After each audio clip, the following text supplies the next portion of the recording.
একদিন আকাশে থাকতো একটা ছোট্ট মেঘ। তার নাম ছিল লিটল মেঘ।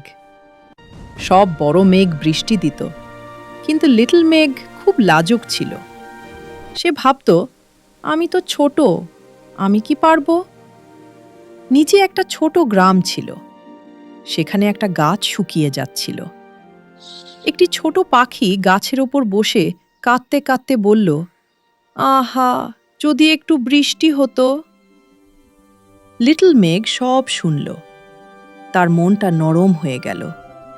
সে ধীরে ধীরে বলল, আমি চেষ্টা করব। তারপর টুপ টুপ দুটো ফোঁটা বৃষ্টি পড়ল। গাছটা খুশিতে নেচে উঠল। পাখিটা চিৎকার করে বলল, ধন্যবাদ। লিটল মেঘ অবাক। সে বুঝল, ছোট হলেও ভালো কাজ করা যায়। সেই দিন থেকে লিটল মেঘ আর কখনো ভয় পায়নি।